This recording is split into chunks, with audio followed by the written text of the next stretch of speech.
ನಿಮಗೆಲ್ಲ ತಿಳಿದಿರುವ ಹಾಗೆ ಯಾರಾದರೂ ಅಪರೂಪದ ಸಾಧನೆಯನ್ನ ಮಾಡಿದರೆ ಆ ಸಾಧನೆಯನ್ನ ಬುಕ್ ಆಫ್ ರೆಕಾರ್ಡ್ ಅಂದರೆ ಗಿನ್ನಿಸ್ ವರ್ಲ್ಡ್ ರೆಕಾರ್ಡ್ಗೆ ಸೇರಿಸಲಾಗುತ್ತದೆ. ಕೆಲವು ಸಾಧನೆಗಳನ್ನ ಕೇವಲ ದೊಡ್ಡವರು ಮಾತ್ರವಲ್ಲದೆ ಚಿಕ್ಕ ಮಕ್ಕಳು ಕೂಡ ಮಾಡುತ್ತಿದ್ದಾರೆ. ಸದ್ಯ ಕರ್ನಾಟಕ ರಾಜ್ಯದ ಚಿಕ್ಕಮಗಳೂರಿನ ಈ ಪುಟ್ಟ ಮಗುವಿನ ಸಾಧನೆ ಬುಕ್ ಆಫ್ ರೆಕಾರ್ಡ್ ಅನ್ನ ಸೇರಿಕೊಂಡಿದೆ. ಕೇವಲ 5.5 ತಿಂಗಳಿಗೆ ಈ ಮಗು ಮಾಡಿರುವ ಸಾಧನೆಗೆ ದೇಶಾದ್ಯಂತ ಅಪಾರವಾದ ಮೆಚ್ಚುಗೆ ವ್ಯಕ್ತವಾಗಿದೆ. ಕೇವಲ 5.5 ತಿಂಗಳಿಗೆ 2 ಬುಕ್ ಆಫ್ ರೆಕಾರ್ಡ್ ಕ್ರಿಯೇಟ್ ಮಾಡುವುದರ ಮೂಲಕ ಈ ಮಗು ವಿಶ್ವದ ಮೆಚ್ಚುಗೆಗೆ ಕಾರಣವಾಗಿದೆ. ಹಾಗಾದರೆ ಕರ್ನಾಟಕ ರಾಜ್ಯದ ಚಿಕ್ಕಮಗಳೂರಿನ ಈ 5.5 ವರ್ಷದ ಮಗು ಮಾಡಿರುವ ಸಾಧನೆ ಏನು ಅನ್ನುವುದರ ಬಗ್ಗೆ ಸಂಪೂರ್ಣ ಮಾಹಿತಿಯನ್ನ ಈ ವಿಡಿಯೋದಲ್ಲಿ ನಾವು ನಿಮಗೆ ತಿಳಿಸಿಕೊಡ್ತೀವಿ. ಅದಕ್ಕೂ ಮುನ್ನ ನೀವಿನ್ನೂ ವಿಡಿಯೋನ ಲೈಕ್ ಮಾಡಿಲ್ಲ ಅಂದರೆ ಈಗಲೇ ಲೈಕ್ ಮಾಡಿ ಮತ್ತು news one Kannada YouTube channel subscribe ಮಾಡಿಕೊಂಡಿಲ್ಲ ಅಂದರೆ ಈಗಲೇ ಸಬ್ಸ್ಕ್ರೈಬ್ ಮಾಡಿಕೊಳ್ಳಿ.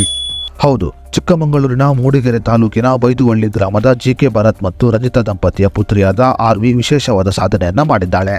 ಈ ಪುಟ್ಟ ಮಗುವಿನ ವಯಸ್ಸು ಕೇವಲ 5.5 ವರ್ಷ ಮಾತ್ರ. ಆದರೆ ಈ ಮಗುವಿನ ಜ್ಞಾಪಕ ಶಕ್ತಿ ದೊಡ್ಡವರಿಗಿಂತ ಹೆಚ್ಚಾಗಿದೆ. ಈ ಮಗುವಿನ ಮುಂದೆ ಕಾರ್ಡುಗಳನ್ನು ತೋರಿಸಿ ವಸ್ತುಗಳನ್ನು ಹೇಳಿದರೆ ಸಾಕು, ಮಗು ನಾವು ಹೇಳಿದ ಕಾರ್ಡನ್ನೇ ಎತ್ತಿಕೊಳ್ಳುತ್ತದೆ. ಪ್ರಾಣಿ, ತರಕಾರಿ, ವಸ್ತುಗಳು ಅಥವಾ ಯಾವುದೇ ಇರಲಿ ಫ್ಲಾಶ್ ಕಾರ್ಡಿನಲ್ಲಿರುವ ವಸ್ತುಗಳನ್ನು ನಿಖರವಾಗಿ ಗುರುತಿಸುವ ಸಾಮರ್ಥ್ಯವನ್ನು ಈ ಮಗು ಹೊಂದಿದೆ. ಇನ್ನು ಚಿಕ್ಕಮಗಳೂರಿನ ಈ ಮಗುವಿನ ಸಾಧನೆಗೆ ನೊಬೆಲ್ ವರ್ಲ್ಡ್ ರೆಕಾರ್ಡ್ ಮತ್ತು ಇಂಟರ್ನ್ಯಾಷನಲ್ ಬುಕ್ ಆಫ್ ರೆಕಾರ್ಡ್ನಲ್ಲಿ ತನ್ನ ಹೆಸರು ದಾಖಲಾಗುವಂತೆ ಮಾಡಿದೆ. ಸುಮಾರು 125ಕ್ಕೂ ಹೆಚ್ಚು ವಸ್ತುಗಳನ್ನು ಗುರುತಿಸುವ ಪುಟ್ಟ ಮಗು ಆರ್ವಿ ತನ್ನ ವಿಶಿಷ್ಟವಾದ ಜ್ಞಾಪಕ ಶಕ್ತಿಯಿಂದ ವಿಶೇಷವಾದ ಸಾಧನೆಯನ್ನ ಮಾಡಿದ್ದಾಳೆ. ಇನ್ನು 5.5 ತಿಂಗಳ ಪುಟ್ಟ ಮಗು ಆರ್ವಿಯವರ ತಂದೆ ಜಿಕೆ ಭರತ್ ಅವರು ಭಾರತೀಯ ಸೇನೆಯಲ್ಲಿ ಕರ್ತವ್ಯವನ್ನು ನಿರ್ವಹಿಸುತ್ತಿದ್ದಾರೆ.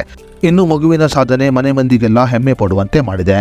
ಕೆಲವು ದಿನಗಳ ಹಿಂದೆ ಮಗುವಿನ ಪೋಷಕರು ಈ ಮಗುವಿನ ವಿಶಿಷ್ಟ ನೆನಪಿನ ಶಕ್ತಿಯನ್ನ ಮೊಬೈಲ್ನಲ್ಲಿ ರೆಕಾರ್ಡ್ ಮಾಡಿ ನೊಬೆಲ್ ವರ್ಲ್ಡ್ ರೆಕಾರ್ಡ್ ಮತ್ತು ಇಂಟರ್ನ್ಯಾಷನಲ್ ಬುಕ್ ಆಫ್ ರೆಕಾರ್ಡ್ಗೆ ಕಳುಹಿಸಿಕೊಟ್ಟಿದ್ದರು.